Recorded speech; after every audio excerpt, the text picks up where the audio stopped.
let's look at the costs you should consider when buying a property. Firstly, we have stamp duty. When you buy a property, you might need to pay a tax to the government. This tax is called stamp duty. It is a one-off fee based on the price of the property. Next, we have deposit. When you want to buy a property, you need to put down some money up front to show you are serious about buying it. This upfront payment is called a deposit. Legal fees. These are costs you pay a lawyer or a solicitor to handle the legal work involved in buying a property. They make sure everything is legal and correct. A valuation fee.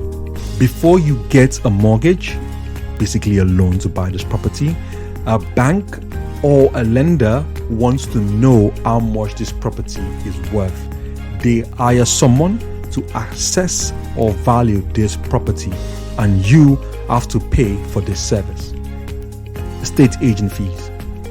When you sell a property, you might need to hire an estate agent to help you market it to find a buyer.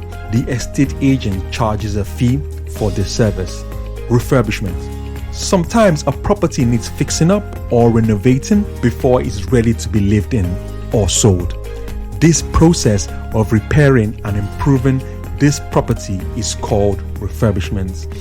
Mortgage fees. When you get a mortgage or a loan to buy a property, there is a cost such as arrangement fees, application fees, and broker's fee, which the lender charges. You might have to pay for this. Surveyor's fee. A surveyor is someone who checks the property and reports its condition. You have to pay for this service. Understanding these terms will help you know what costs are involved when buying or selling a property.